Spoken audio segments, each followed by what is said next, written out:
Փառքնժդեհին եւ ազատություն, ապստամբ, հայրենատեր, արժանապատիվ,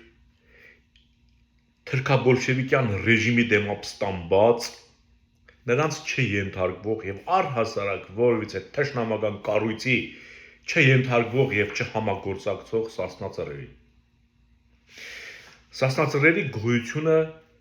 խանգարում է թրքաբոլշևիկյան ծրագրերին, դրա համար են նրանք բանտարկված։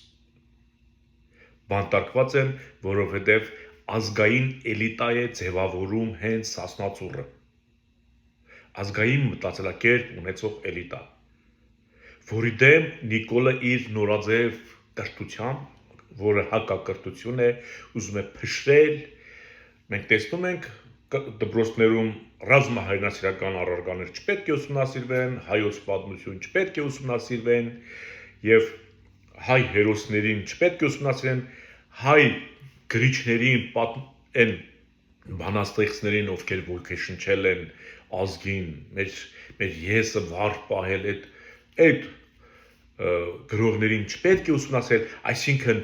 նվաստացում, թուլացում, ինքնաոչնչացման է տանում գործող թրքաբոլշևիկյան ռեժիմը, որին հակառակ Ադրբեջանում կատարվում է ազգային, չեղած ազգային մշակույթի, ոգու, չգիտեմ, ձևավորում ու ամրապնդում, չունեն իրենք ձևավորված որևէ բան, որտեղ իրենք ոչխար բուծող, ոչխար պահող, ծալապատ նստող քոչվորի ժառանգներ են։ Ես կանադառնամ Ալիևի վերջերս այս վերջի 2 օրվա որոշ հայտարարությունների իրար հակասող, կանադառնամ Նիկոլի վարքագծին եւ կանադառնամ մեր տարածաշրջանի շուրջ տեղի ունեցող փոփոխություններին ու շատ կարճ։ Եվ այսպես առաջինը ես ուզում եմ անդրադարձ, այսինքն պատասխանել Հեյդարի լակոտին։ Լակոտ, դու ստեղծում ես ոչնչից ինչ որ մի բան։ Դա որևէ մեկին տրված չի։ Կտակարում Աստվածաշնչում ասում է, որ Աստված ստեղծեց ոչնչից ինչ որ բան։ Դա կարող է անել, եթե այդպիսի բան է տեղ ունեցել, Աստված մենակ։ Դու քո վրա վերցրել ես մի մեծ, չգիտեմ ինչ, որը դու չես կարող։ Հասկանում ես, թուրքը ի վիճակի չէ կրթվել իբրև հայ։ Հայաստանում հակակրթությամբ են զբաղվում, հային կտրում են իրական, մենք հազարամյակներով համալսարան, դպրոց, ինստիտուտ ունեցող ազգ ենք, ժողովուրդ ենք։ Մենք կրթության համար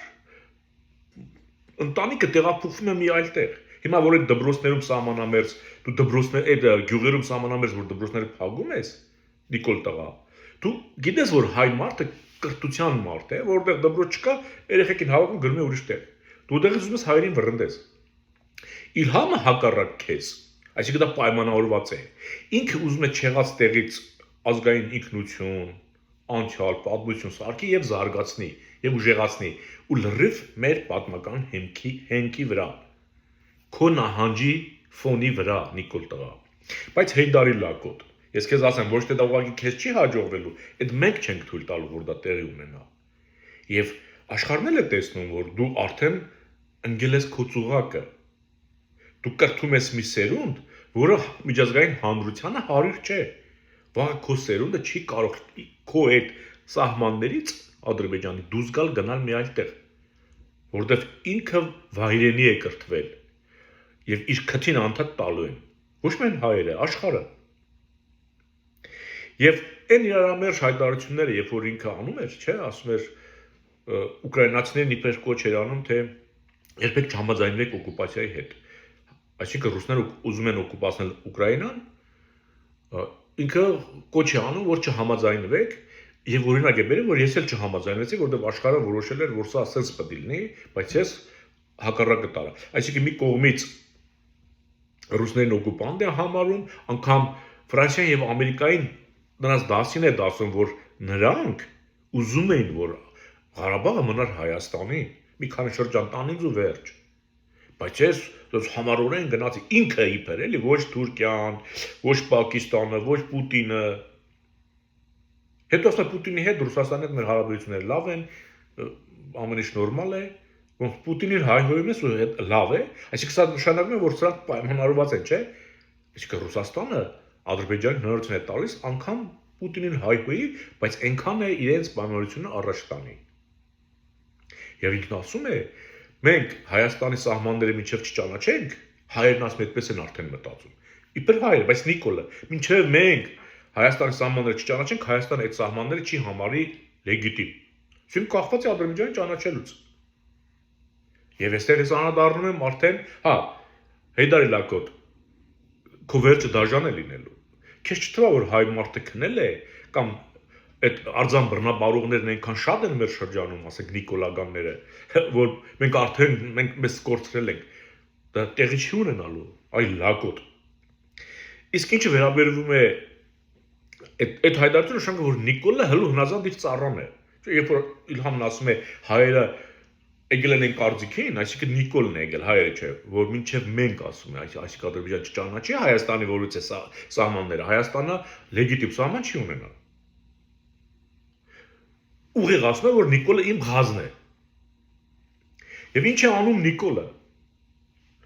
Ես բազմիցս ասել եմ, որ այդ հանցագործի պիտակ բոլշևիկյան Հայաստանի այդ տիպաժը, քարտեզը, չնայած դա քարտեզ չի, դա վարչական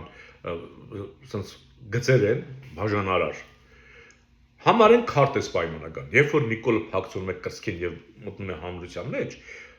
ես բազմիցս ասել եմ, որ դա Ալիևի պարտադրանքն է։ Եվ ես ասել եմ, որ անգամ քնելիս, երբ որ ինչ ունի հանում է, մնում է, չգիտեմ, ներքնազգեստով կամ բացառապես կիսավարտիկով, ինքը պետք է այնտեղ կպցնի նոր քնի։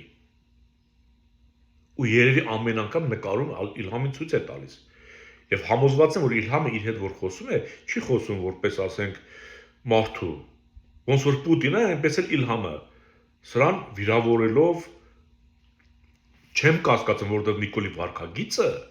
եւ Իլհամի հայտարարությունները դա են ցույց տալի, որ այ Լակոտ կասի, հələ կպցրա, այդ ձեր լեզվով ասած, տրուսիկի դու նկարի, որ դու դրանով քնել ես։ Ինչու եմ այսպես հիմնավոր ենթադրում։ Ցույց է տալիս կադրեր, որ ինքը բարձրացել է խուստուպը։ Խոսքը արձան բռնաբարողի մասին է։ Խուստուպ որ բարձրանում ես, այնտեղ վայրի բնություն է, կարող է Բեզոարյան այց տեսնես, կարող է, միշտ չես կարող տեսնել։ Արծիվներ տեսնես, չգիտեմ, կարող է սողուններ տեսնես, մարդ չես տեսնի։ Եթե գնացել ես, քո թիմի հետ ես գնացել։ Մարդը բարձրանում է խուստուպի գագաթը, նկարում է ինքը իրեն։ Ու նորից ցույց է տալիս, որ ինքը անգամ այդ հատուկ համազգեստը, այդ լեռնագնացի կամ ճանապարհորդի, այդ հակել է, բայց էլի բոլշևիկյան Հայաստանի վարչական այդ բաժանարար գծերով քարտեզը կրծքին կպցրած է։ Ասենք գնացել ես արծիվներին ցույց տաս Հայաստանի սահմանները, կեղծ սահմանները, չգիտեմ, այդ այծերին, ոչխարներին,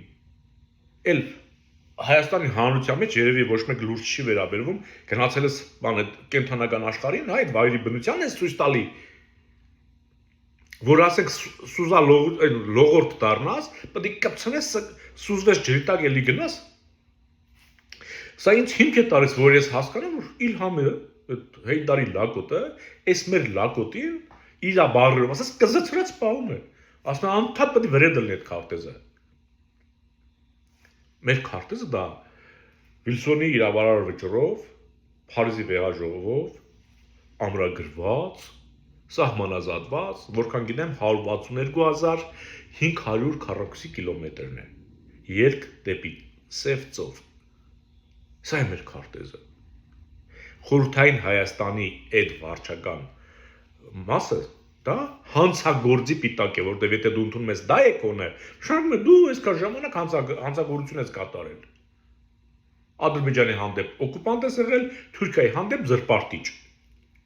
Մի տեղ չես հանցագործ, մի քանի տեղ։ Լակոտներին թողնենք մի կողմ։ Իսրայելի այդ քնեսեթը հետաձգեց հայոց ցեղասպանության ճանաչումը։ Հետաձգեց, որովհետև այս գործը իրենք եթե սկսել են, մեր խնդրանքով չեն սկսել։ Հիշեք։ Ես շնորհակալ եմ Իսրայելից, որ ընդունել է, բայց եւ քննադատում եմ, որ ինքը առաջինների շարքում չի եղել։ Նույնիսկ ամենաառաջինը ինքը պետք է լիներ։ Ամենաառաջինը պետք է Իսրայելը ճանաչեր հայոց ցեղասպանությունը։ Բայց հələ եկեք տեսնենք ինչ պայմաններում Իսրայելը ճանաչեց հայոց ցեղասպանությունը։ Երբ որ Հայաստանը հարվածեց Իսրայելին։ Երբ որ մինչև Նիկոլի գալը Հայաստանը Իսրայելին չէր հարվածում, Իսրայելը հայոց ցեղասպանությունը չէր ճանաչել։ Չէր ճանաչում։ Տարօրինակ է, չէ՞։ Հենց Նիկոլը Գազայի անկախությունը ճանաչեց, այդ Իսրայելի դեմ հասկանալ, չէ՞։ Խնդիրը Գազան կամ Իսրայելը չէ։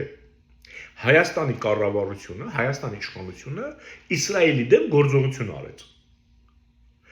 Այդ գործողությունից հետո Իսրայելը ճանաչում է հայոց ցեղասպանությունը։ Շուրջ, ասես բան չի լինում, չէ՞։ Այսինքն, եթե մի պետություն քեզ հարվածում է, դու պետք է նրան հարվածես, ոչ թե այդ մարդու, ասենք, մի շահավետ կարգավիճակ ճանաչես, այդ մարդու գործը առաջ գցես։ Հասկանում եք, մենք Իսրայելին քննադատել ենք, դարձրել ենք հանցագործ, Գազայում ցեղասպանություն գործած։ Ի պատասխան Իսրայելը ճանաչում է հայոց ցեղասպանությունը կառավարությունը։ Հələ հասկացեք, այն որ ասում սրանք որտեղ են ուզում գցեն։ Մեզ չեն ուզում գցեն։ Իսրայելը հակաթուրքական գործողություն է արել, եւ դա արել է ոչ միայն Թուրքիայի եւ Ադրբեջանի հանդեպ, արել է Հայաստանի կառավարության հանդեպ նաեւ։ Եթե Հայաստանի կառավարությունը ճանաչում է Գազայի անկախությունը, այսինքն Իսրայելին ճանաչում է օկուպանտ, դրան հակառակ Իսրայելը ոչ թե Հայաստանին վնասում է, այս ճանաչում է հայոց ցեղասպանություն, այսինքն մի բան լավություն է անում։ Այսինքն ինչ է նշանակում, որ Իսրայելը հարվածում է Հայաստանի կառավարությանը, այսինքն թուրքերի հետ, ասենք Էրդողանի, Ալիևի հետ Նիկոլին դասում է մի շարքի եւ հարվածում է։ Հասկացա՞ք, չէ՞ ինչ է տեղի ունեցել։ Եվ այս գործողությունը ձեզ չթվում որ ասենք բան, ասես պետք է կանգնի։ Այս գործը մանրակրկիտ պետք է անեն մարդիկ, դրա համար ժամանակ է պետք։ Սա իմ ենթադրությունն է։ Սա ոչ թե չեղարկվել է, կարող է Իլհամը գլուխը գովի ասի, իմ լոբիստները վիզ դրեցին, բան արեցին, փրկեցինք մեր թուրք աղբերներին, տո մեզ, տեսակ ոնց կանգնեցինք։ Չէ, կասեցվել է։ Եթե մի բան կասեցվում է, այսինքն ուրեմն լուրջ գործը չեն ուզում թողեն մի 2-3 օրվա մեջ լուծելու։ Սա տևական տառապանք ու դաժան հարված է լինելու թուրքական աշխարհին։ Դրա համար ժամանակ է պետք։ Ոչ թե մի օր ու երկու օրում, որովհետև խորհրդարանը գնաց արդեն կարծեմ արձակուրդ եւ այդ հարցը մի երկու օրում չեն ուզում քննարկել։ Իսկ Իսրայելի պետությունը եթե ուզում է թուրքերին հարվածի եւ Հայաստանի թուրքամետ իշխանությանը, ինքը այս գործը շարունակել է։ Ուղղակի ես ձեզ ասեմ, Իսրայելը հարվածեց թուրքերին։ Ասել է թե Էրդողանին, Հեյդարի Լագոտին, մեկ էլ Նիկոլին։ Հիմի հայ ժողովուրդ, դու պատկերացրա, ում ես բերել դրել վզիտ։ Արձան բռնաբարող է քիչ չի, թուրք է քիչ չի, լկտի է քիչ չի, ստախոս է քիչ չի։ Դելեք ես ասում եմ դու հանցագործ ես, դու Արցախ ես խլել Ադրբեջանից, դու պատմություն չես ունեցել, քեզ ոչնչացնում է Նիկոլը, եթե սենց լուր մնաց, ու ես նորից դառնամ իմ առաջին նախադասությանը, ազգային էլիտայի հիմքը, սկիզբը, որ մարդիկ սկսեն մտածել ազգային, որ պետությունը, Հայաստանի ազգային պետությունը, ազգային հանրապետությունը չկործանվի, դրա մեր նոր ժամանակների հիմնակարը դա Սասնածորն է, Ազատություն Սասնածորին, Վարուժան Ավետիսյանի գլխավորությամբ, ինքն է մեր մտավորականը, ինքն է մեր առաջնորդը, հասկանում եք, պետք է Վարուժանի հետևից գնա ժողովուրդը, որ մնա հայ, մնա զորեղ, մնա հարգված, ազատություն սասնա ծրերի, մնա խաղաղությամբ,